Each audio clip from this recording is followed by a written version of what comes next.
오늘 받을 하나님의 말씀은 마태복음 27장 27절에서 31절까지 말씀이 되겠습니다. 마태복음 27장 27절에서 31절 말씀 봉독해 올리도록 하겠습니다. 이에 총독의 군병들이 예수를 데리고 관정 안으로 들어가서 온 군대를 그에게로 모으고 그의 옷을 벗기고 홍포를 입히며 가시관을 엮어 그 머리에 씌우고 갈대를 그 오른손에 들리고 그 앞에서 무릎을 꿇고 희롱하여 이르되 유대인의 왕이여 평안할지어다 하며 그에게 침 뱉고 갈대를 빼앗아 그의 머리를 치더라. 희롱을 다한 후 홍포를 벗기고 도로 그의 옷을 입혀 십자가에 못 박으려고 끌고 나가니라. 아멘. 이번 주간은 지난 주간은 종료 주간, 이번 주간은 고난 주간, 다음 주간은 부활 주간입니다. 인생의 주제가 무엇이어야 할까요? 많은 사람들은 이 땅에 살아가는 날 동안에 우리도 포함될 수 있고요. 문제가 해결되고 내가 원하는 것을 채우는 것. 그래서 지금 있는 경제의 문제, 급한 직장의 문제, 건강의 문제 다 어려운 것들이죠. 해결되기를 바랍니다. 그런데 그게 해결되면은 다른 문제가 없을까? 그렇지가 않죠. 옛말에 천석구는 1000가지 걱정, 만석구는 10,000가지 걱정. 왜 그렇습니까? 하나님 형상대로 지음받은 사람이 하나님을 떠남으로, 그 말은 하나님 형상이라는 건 하나님과 가장 닮았어요. 부부가 닮듯이 하나님과 우리는 닮은 겁니다. 그래서 하나님과 함께 있을 때만 평안과 그리고 위로가 그리고 감사가 있을 수가 있고 생명이 있을 수가 있죠. 그런데 그 하나님을 떠나고 나니까 온갖 인생의 문제와 짐이 항상 켜켜이 쌓입니다. 자, 그런데 이 하나님을 떠나서 쌓이는 이 문제를 그것을 하나님이 떠난 문제라고 생각지 못하기 때문에 또 가리워서 못 보고 듣지 않기 때문에 어떻게 됩니까? 이제 우리가 생각하는 이게 해결되면은 저기 저렇게 바뀌어지면은 이런 이제 바램을 갖는 것이죠. 그래서 이 땅에는 행복한 사람이 없는 겁니다. 왜요? 천석구는 1000가지 걱정, 만석구는 10,000가지 걱정. 이 문제 해결되면 그 다음에는요 다른 문제가 있죠. 우리 어려서 돌아가 봅시다. 자, 우리 어렸을 때 내가 어른만 돼봐라. 얼마나 간절히 바랬습니까? 어른 되니까 어때요? 더 어렵죠. 더 어려워요. 우리가 이것만 봐도 알 수가 있어요. 그렇죠? 자, 그럼 세상의 성공의 최고의 성공이 뭡니까? 그건 대통령이죠. 그렇죠? 그럼 대통령이 됐는데 뭐 좋은 게 있어요? 그나마 지금 이제 그 역대 대통령 중에 그나마 나은 게 문재인이야. 김영삼 대통령도 훌륭한 일을 했지만 아들들이 감옥에 갔죠. 아들이. 김대중 대통령도 아들이 감옥에 갔죠. 전두환 본인이 갔죠. 노태우 본인도 갔죠. 아마 이번 대통령은 못 나올 겁니다. 살아서는. 나오더라도 의미가 없겠죠. 우리는 이걸 보면서 뭘 생각해야 됩니까? 내가 지금 문제를 생각하고 내가 바라는 게 틀렸구나. 이걸 저와 여러분들이 볼 수 있게 되길 바랍니다. 이 정말 중요한 거고 최고 중요한 거고 하나님의 은혜가 임해야만 우리가 알 수가 있는 겁니다. 하나님의 은혜가 임해야만. 저와 여러분 이게 깨달아질 수 있게 되기를 바랍니다. 자, 오늘은 이제 고난주간이면 이 고난주간이 우리에게 말하는 이유, 목적. 누군가가 나를 위해서 어마어마한 고통을, 죽음을 당했다. 그런데 그것이 단순히 하나의 문제를 해결하고 지나가는 것이 아니라 영원히 문제를 해결해주는 그런 일이다. 그렇다면 저와 여러분들은 이 고난주간을 바르게 맞이할 때 저와 여러분의 인생에 근원적인 변화가 있는 줄로 믿습니다. 저와 여러분 그 근원적인 변화를 누리는 그 꿈을 꿀 수 있게 되기를 바랍니다.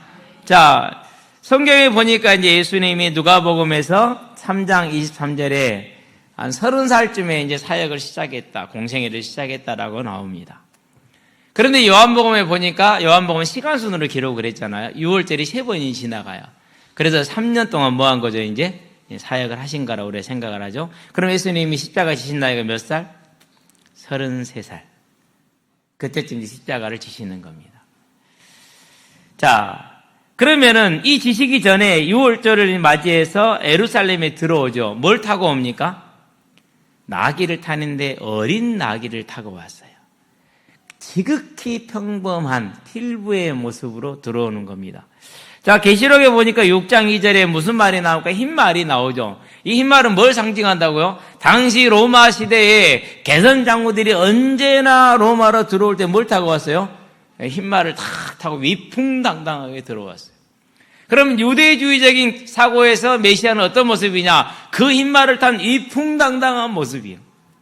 얼마나 위풍당당해 보입니까? 쫙 군말을 타고 뒤에 병사들을 쫙 도열해가지고 오는데. 그런데 예수님이 뭘 탔다고요? 조그마한 어린 나귀 새끼 하나를 지금 타고 오는 겁니다. 그런데도 불구하고 그 모습을 하나님이 기뻐하셨기 때문에 사람들에게 은혜를 주십니다. 사람들이 자기들이 기대하는 메시아는 그게 아닌데도 불구하고 하나님의 은혜가 그 자리에 임하니까 사람들은 호산나 기뻐합니다. 즐거워하고 외치죠, 이제. 마태복음 21장에 이렇게 나옵니다. 그러면서 뭐라고 말합니까? 11절에 보니까 21장 11절에 선지자 예수 이렇게 얘기를 합니다. 예수님 선지자 맞지요? 근데 뭐라고 하신 거예요? 그들이 생각하는 선지자가 아니라 십자가에 죽으러 오시는 선지자시죠. 그렇게 지금 이제 들어오셔서 6월절 잔치를 탁 드시고 그리고 이제 식사를 끝냈으니까 기도하러 겟세마네 동산에 올라가십니다. 상당히 좀 식사를 일찍 했다라고 보여집니다. 일찍 했다라고. 어쨌든 그러고 올라갔죠. 이제 올라가니까 거기서 기도를 다 마치셨어요.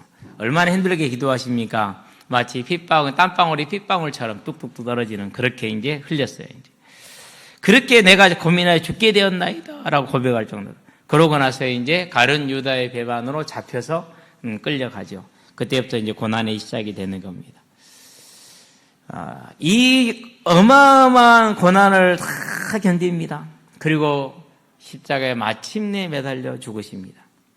이 예수를 발견한 자들은, 이 예수를 고백하는 자들은 완전한 변화가 옵니다.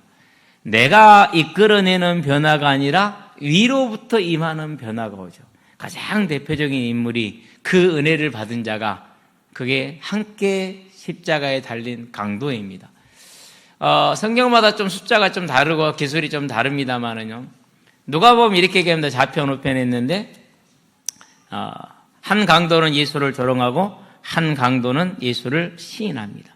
그런데 이 강도에게 어떤 변화가 일어났느냐? 교도소에 저는 들어는 안 가봤습니다만 뭐 말씀 전화로는 여러 번 갔지만은 교도소에 있는 사람들 대부분이 하는 말이 난 죄가 없는데 난 죄가 없는데 대부분이 자기 죄를 인정하지 않는다고 그래요. 특징적인 그럴 겁니다. 근데 이 강도는 뭐라고 합니까? 너하고 나는 우리가 지은 죄에 합당한 처벌을 받고 있는 중이다. 자, 그러면 단순한 강도죄였다고 바로 그냥 십자가에 달릴까요? 그 당시 최고의 극형이 십자가입니다. 아마 이 사람은 여러 번 강도질을 했을 겁니다. 그냥 하지 않고 많은 사람을 상해했을 겁니다. 많은 사람을 다치게 했겠죠. 그 얼마나 큰 피해를 입혔습니까? 오늘은 제가 깁스를 풀었습니다만은 어제까지는 깁스를 찼잖아요. 이 다리가 아프니까 걷지를 못하겠는 거예요. 그러면은 강도로 또 상해당한 사람이 얼마나 힘들고 얼마나 어려웠겠습니까? 그렇죠. 그런 극악한 죄를 짓고도 한 강도는 뭐라고 그럽니까? 네가 메시아냐? 그럼 내려가 봐. 그럼 내가 너를 믿을게. 이렇게 조롱을 하죠. 뭔 은혜가 임하지 않은 겁니까? 믿음의 은혜를 못 받은 겁니다. 그러나 한 강도는 그 믿음의 은혜를 입었습니다. 그래서 뭐가 일어납니까? 너하고 나는 우리가 지은 죄에 합당한 처벌을 받고 있는 중이다. 회개가 일어납니다. 그러면서 주님을 향해서 뭘 구합니까? 주님, 오늘 저를 주님의 나라에 말 때 저를 기억하여 주시옵소서라는 회개의 간구가 일어납니다. 이게 뭐예요? 십자가에 우리를 위해서 죽으신 예수를 만났었을 때 그 사랑을 우리가 알았었을 때 우리에게 임하는 변화입니다. 저와 여러분은 이 변화를 받아서 하나님의 나라를 소망하며 꿈꾸는 아름다운 삶으로 큰 은혜의 삶으로 세워지기를 주의 이름으로 축원드립니다. 이걸 뭐라고 말합니까? 창조의 능력이다.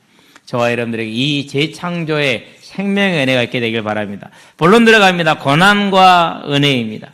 오늘이 이제 우리가 볼 것은 고난 주간이기 때문에 고난에 대한 말씀을 좀 집중적으로 보고요. 다음 주는 부활 주간이니까 찬송도 다 부활 주일로 맞춥시다. 우리 그렇게 해서 가도록 하겠습니다. 예수님이 우리를 위해서 고난 당하심으로 저와 여러분을 살렸습니다. 죄와 허물로 죽었던 너희를 살리셨도다.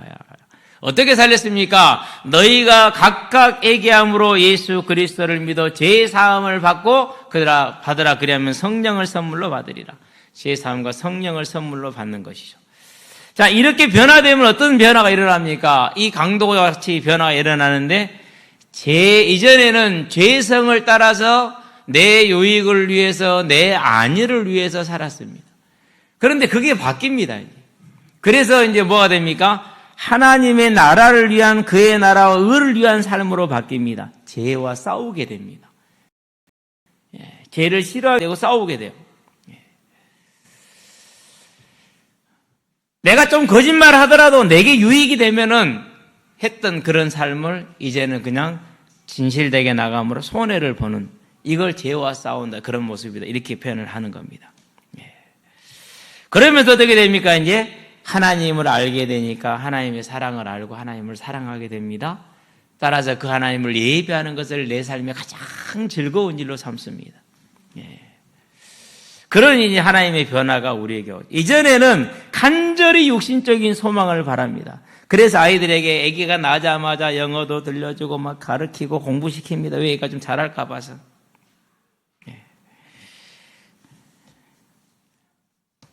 그런 것보다는요, 아이에게 사랑을 가르쳐야 됩니다. 어쨌든 그렇게 하죠, 사람이. 그게 성공을 바라니까. 그런 삶에서 이제는 그 성공보다는 하나님께 감사하며 평안한 삶을 누립니다. 전에는 항상 누구 때문에, 뭐 때문에 이걸 원망하며 살아갑니다. 아예 딱 사업을 시작했는데 IMF 터졌는데 그것만 아니었어도.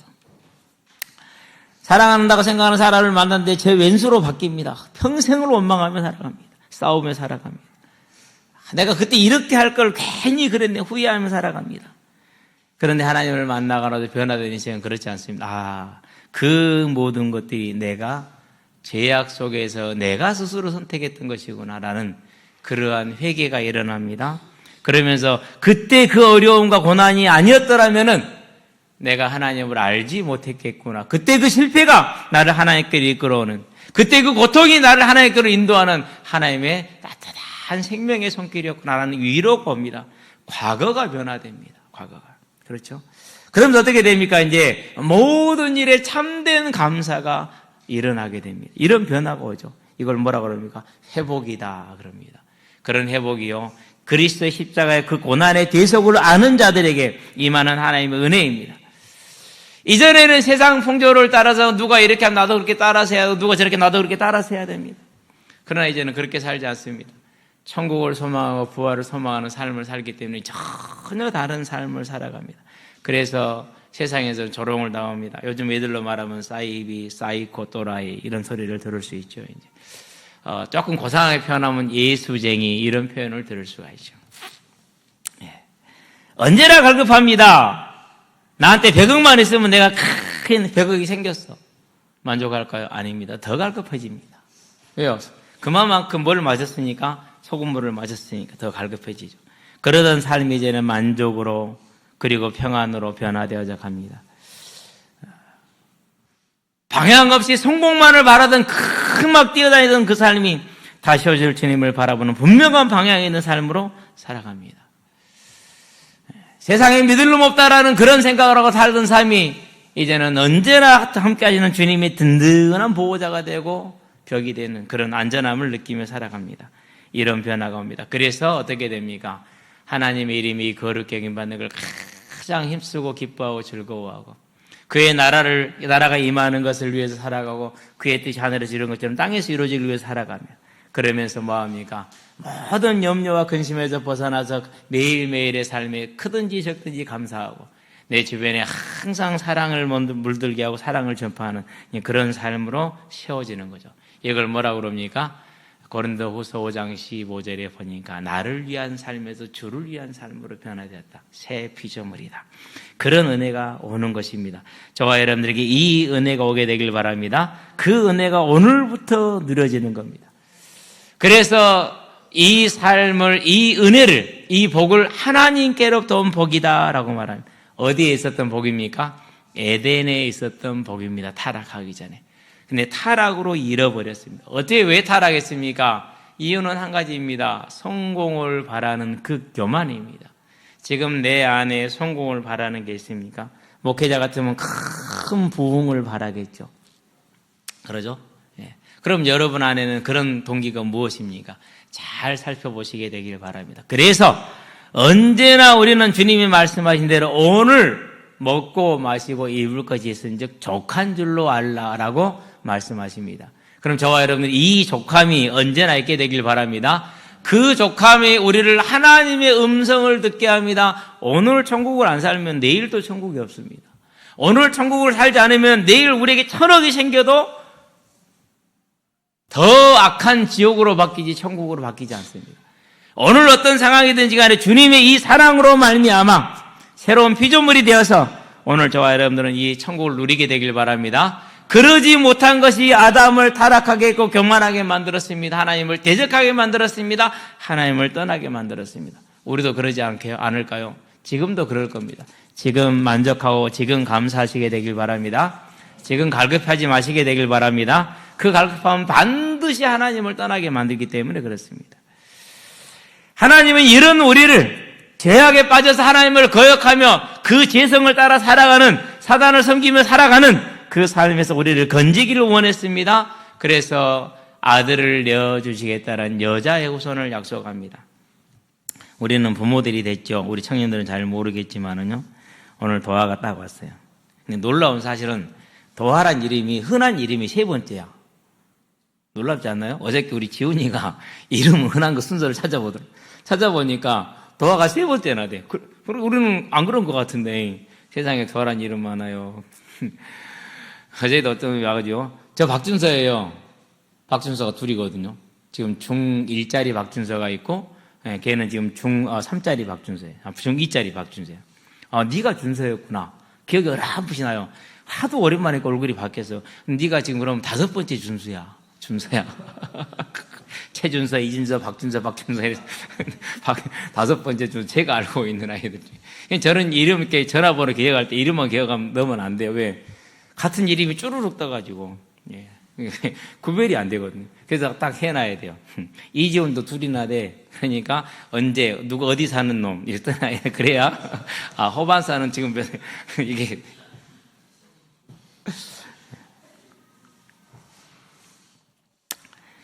자, 이 도화가 얼마나 예쁩니까? 그렇죠? 오늘 제가 안아가지고요. 이제 평소에 제가 하는 장난이 있어요. 볼에다 뽀뽀를 하는 게 볼을 불어요. 그러면은 이게 되게 괴롭거든요. 볼 불면은. 애들한테는 울어버려. 희건이를 알아서 어떻게 했느냐. 앉기 전에요. 손 중앙하고 발 중앙에 있잖아요. 되게 예민하거든요. 살짝 눌러. 그럼 되게 아파요. 희건이 울렸잖아요. 제가. 그래서 너 왜 울어? 모르는 척. 이 예쁜 도하나 희건이를 아들을 내어주라고 하면 내어주겠습니까? 그것도 원수를 향해서. 내어줄 수 없어요. 우리는. 그쵸? 절대 안 돼요. 우리 장혜지 집사님 막내가 이번에 이제 소방관 시험을, 그 간부 시험을 합격해서 인관을 받았어요. 1년 동안 훈련을 받고. 그 아들 내어주라면 우리 장혜지 집사님 내어줄까요? 그것도 원수를 향해서. 웃는 모습을 보니까 택도 없는 얘기 하시네. 그러니까. 우리는 그래요. 그렇죠? 그런데 하나님은 내어주시려고 언약을 하셨어요. 누구를 향해서요? 죄인을 향해서, 대적하는 자를 향해서, 원망하는 자를 향해서. 얼마나 감사합니까? 그렇죠? 그래서 그 주님을 이 땅에 보내십니다. 2000여 년 전에 이 땅에 오셨죠. 상상하기 어려운 큰 사랑입니다. 그런데 우리가 그런 사랑을 입었는데 염치 없죠. 그렇죠? 우리는 다 염치가 없어. 별로 그 사랑에 대해서 감사해요? 별로 감사하지 않아요. 저부터 시작을 해서. 그래서 그 사실을 발견을 했었을 때, 하나님의 사랑은 알 수 없는 거구나. 도대체 어떤 사랑일까? 나 같은 인간을 위해서, 그리고 지금도 그걸 또 잊어버리고 또 지가 남을 판단하고 저는 의롭고 남은 의롭지 않고 그런 삶을 생각을 가지고 있는 나를 여전히 사랑한다. 도대체 그 사랑은 무엇일까? 사랑하는 정도가 아니라 하나님이 일을 맡긴다? 이건 상상이 안 된다. 그러면 오셔서 십자가만 집니까? 아닙니다. 가장 사람이 아픈 게 뭡니까? 그게 배반이라니까요. 그 3년 동안 함께 동고동락하고 주님으로부터 얻어먹고 따라다니고 말씀 듣고 기적을 다 보았던 이들이 주님을 배반합니다. 어떻게 배반합니까? 누가복음이죠. 22장이죠. 예수님이 마지막 6월절 만찬을 지금 하는 중입니다. 그래서 떡을 떼어줍니다. 그리고 뭡니까 이제 잔을 포도주를 따라줍니다. 너희를 위하여 흘리는 바 나의 피 곧 언약의 피니라. 너희를 위하여 찢기는 바 나의 몸 나의 살 이것을 먹으라 이렇게 얘기를 합니다. 성찬식이죠. 다음 주에 성찬식이 있고 그리고 유아 세례도 함께 진행을 할 생각해보면 그동안 못했어요. 우리 희건이도 못하고 도안은 해야 되겠고 유리는 했죠. 유리는 했던 거고 리담하고 리차이는 못했던 것 같아요. 할 수 있기를 바랍니다. 그 얘기를 지금 하고 있는데 제자들은 뭔 생각하고 있어요? 야, 마침내 메시아가 이제 자기 사역을 하는구나. 우리가 드디어 로마로부터 해방되고 새로운 건국을 일으켰구나. 그럼 누가 좌회장하고 누가 총리하지? 지금 이 얘기하고 있어. 여러분, 이게 인간이 이러면 되겠습니까? 근데 그게 우리란 사실이에요. 저와 여러분들이. 주님은 그렇게 자기 죽을 것을 크게 말씀하고 계시는데 제자들은 뭐하고 있어요? 그 얘기는 못 알아듣고 내가 이제 성공이 눈앞에 왔구나. 내가 저놈보다 높은 자리를 가야 될 텐데 서로 시기하고 질투하고. 참 안타까운 일이죠. 그렇죠? 그런 우리를 위해서 주님은 묵묵히 뭘 가십니까? 자기 길을 가십니다. 그래서 겟세마네에 올라갔습니다. 기도가 마쳤습니다. 기도할 때 뭐라고 말씀하십니까? 내가 고민하여 죽게 되었으니 나를 위해서 기도하라고 그럽니다. 그래서 한 시간쯤 기도하고 내려보니 전부 다 자고 있습니다. 야, 그것도 못 깨어있냐? 다시 올라갔다 옵니다. 기도 좀 해라 하고 또 내려가고 또 자고 있습니다. 두 번까지는 그래도 이해할 수 있죠. 다시 올라갔습니다. 세 번째 기도 내리고 또 자고 있습니다. 있나 가자. 우리 같으면 그랬을 텐데 일어나라 이렇게 참 하셨죠. 그리고 이제 유다를 통한 로마 구인들과 대제사장들에게 잡힙니다. 끌려가죠. 수많은 거짓 모함이 막 올라옵니다. 이제. 근데 주님은 잠잠히 계십니다. 이사야서 53장 7절에 9절에 보니까 도살장에 끌려가는 양과 같이 입을 열지 아니하였다. 여러분들 누가 여러분을 향해서 거짓말하면 가만히 있습니까? 안 그러면 전화부터 돌립니까? 우리는 가만히 있을 수가 없죠. 그렇죠? 예. 저도 그랬거든요. 누가 물어봐요. 영준이 결혼하면 잘 살 것 같냐고. 그건 살아봐야 알지. 목사도 막 갈등하고 싸우고 그러는데 그건 누가 알겠냐. 살아봐야. 저는 그렇게 얘기한 건 사실이에요. 살아봐야 아는 거잖아요. 그렇죠?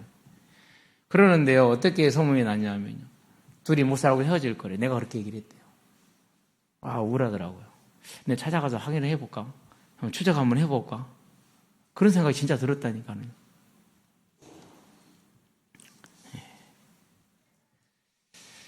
우리는 그래요. 근데 주님은 잠잠히 계셨어요. 잠잠하게. 뭐 때문에 잠잠하셨습니까? 그 억울함을 참으시고 저와 여러분을, 우리 같은 죄인을 사랑하셨기 때문에 그런 줄로 믿습니다. 이제 사랑을 다른 곳에 찾지 마시게 되길 바랍니다. 이 사랑을 깨닫는 순간 모든 사랑이 충만해집니다. 이 사랑이 저와 여러분들에게 깨달아지고 우리에게 임한 사실을 발견할 수 있게 되길 바랍니다.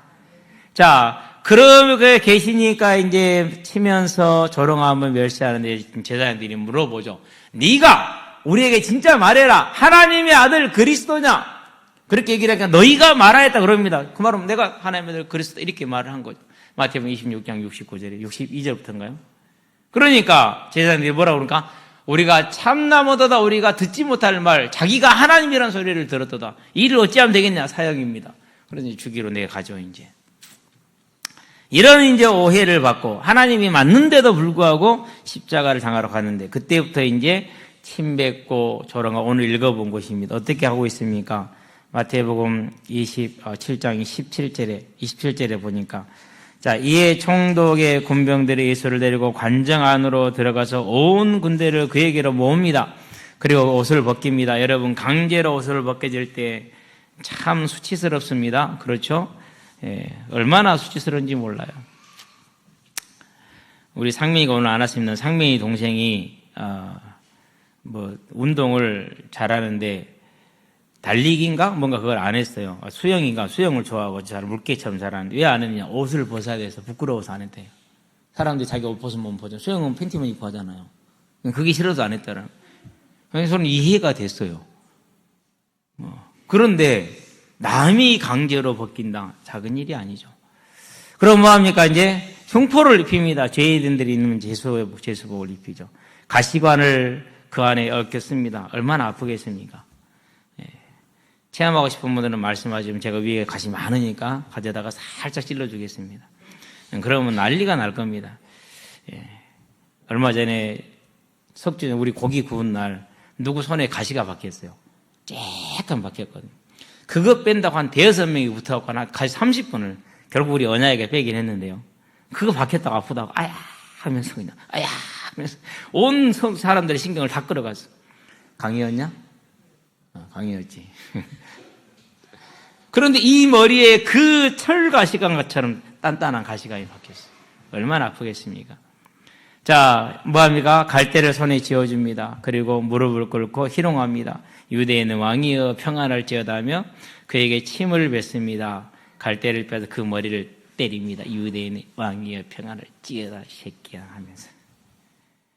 여러분, 이 군인들이 더군다나 그 시절은 정말 전쟁이 일상화, 지금도 그렇지만 일상화되는 시절이기 때문에 참 말로 형용하기 어렵죠. 자, 그렇게 희롱을 다 했다고 그래서 얼마나 했을까요? 시간이 얼마나 길었을까요? 온 군대를 다 모였잖아요. 그럼 이놈들이 다 한 번씩은 해보고 싶단 말이에요. 왜? 이제 죽일 놈이니까 아무 제약이 없거든요. 집에서 마누라가 싸워서 열받았어. 거기다 풀어요. 새끼가 말 안 들었어. 거기다 풀어요. 뭘 투자했는데 실패했어. 거기다 풀어요.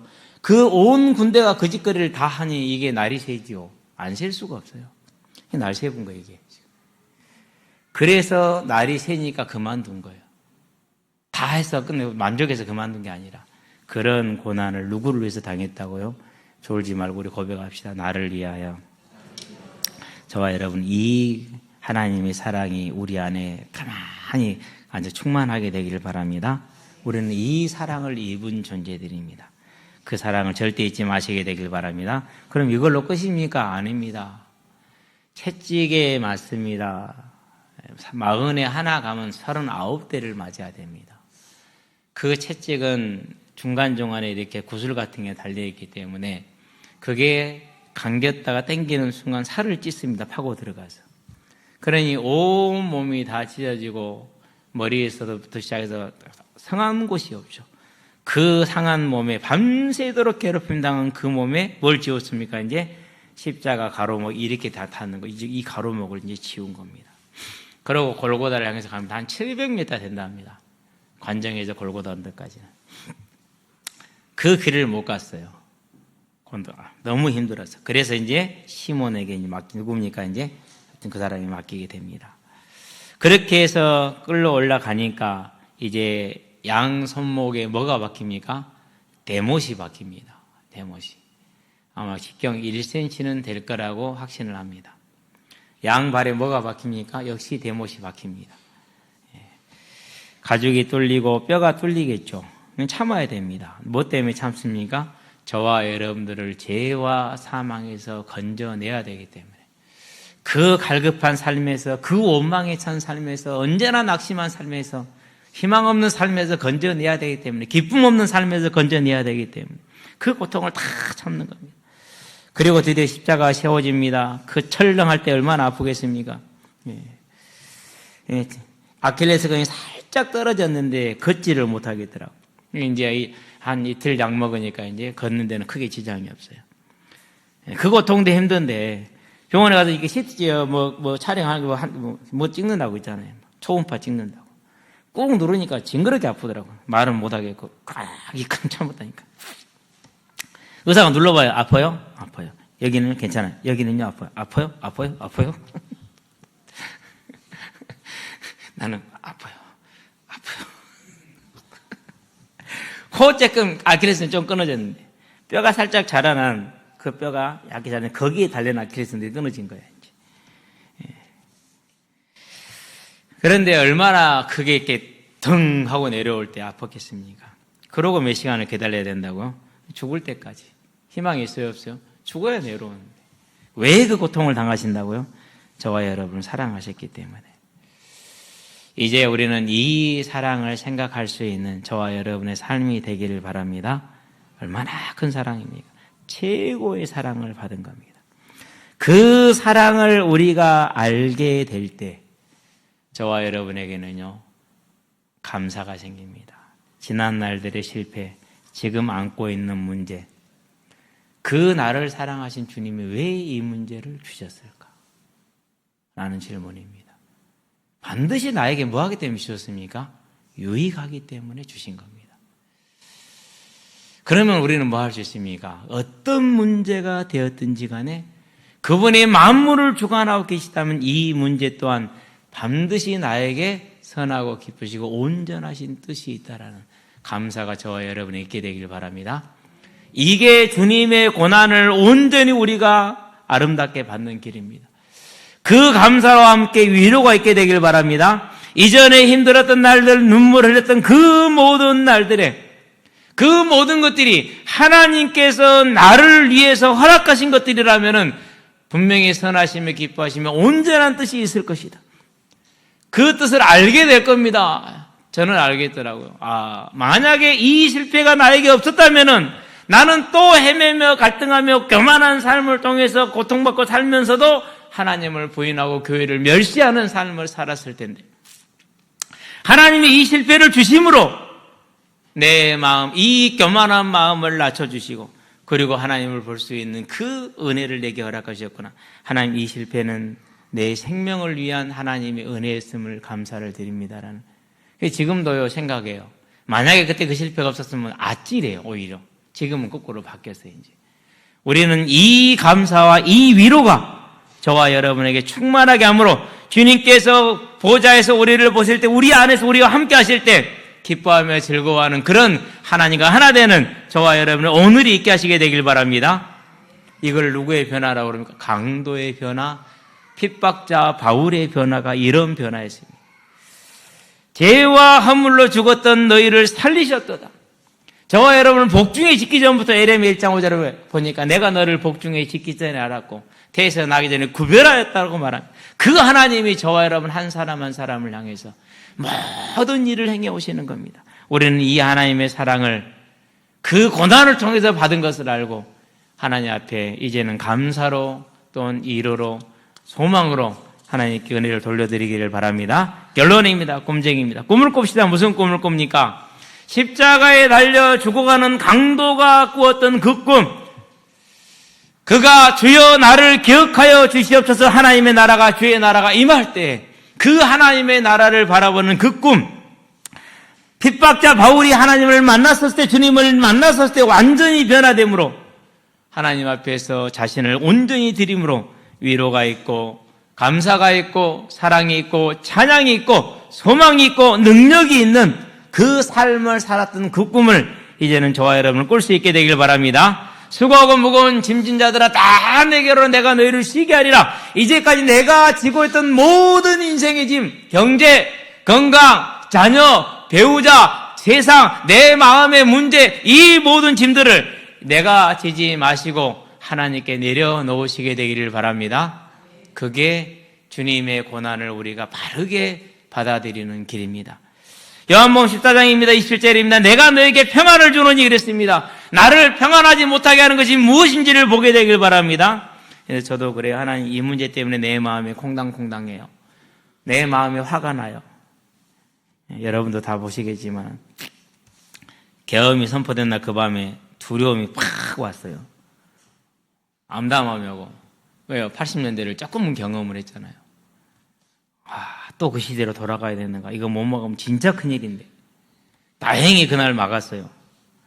그러고 이제, 그럼 그 막아지는 걸 보면서 또 계엄이 실패하는 걸 보면서 하나님이 아직 우리를 안 버리셨구나. 저렇게 오랫동안 전방위적으로 준비한 계엄이 이제까지요, 이렇게 전방위적으로 준비된 계엄은 한 번도 없었어요. 다 군대만 썼지. 군대, 경찰, 검찰, 할 것 없이 전부 다 동원한 건 이번이 처음이에요. 군대도 그렇게 넓게 동원한 것도 이번이 처음이고. 근데 실패했어요. 실패할 수 없는 계엄이었는데.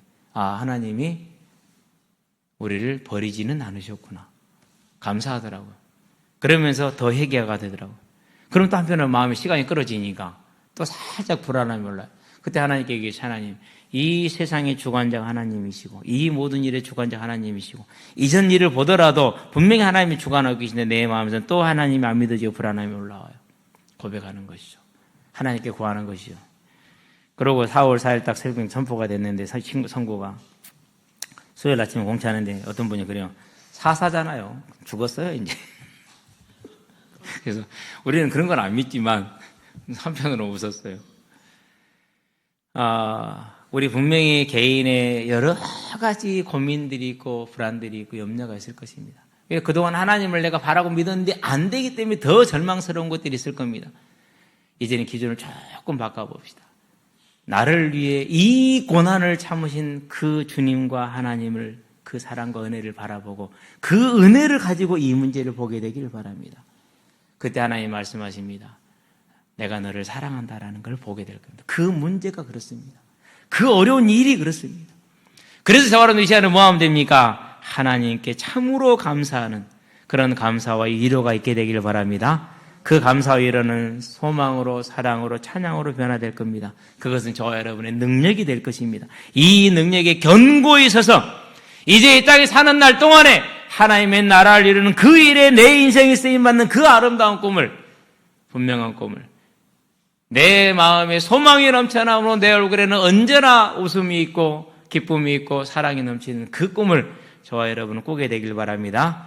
내 개인의 삶과 내 가정과 내 직장과 내가 나가는 모든 현장이 하나님의 나라가 이름하고 뜻이 이루어지는 그 아름다운 꿈을 꾸는 믿음의 사람들 되기를 주의 이름을 축원드립니다. 기도합시다. 살아계신 아버지 하나님, 우리를 위해 십자가 그 고난을 다 감내하신 주님과 또 독생자 예수를 내어주신 그 하나님의 사랑을 이제 우리가 볼 수 있는 은혜를 구하오니 하나님 우리에게 그 은혜를 베풀어 주시옵소서.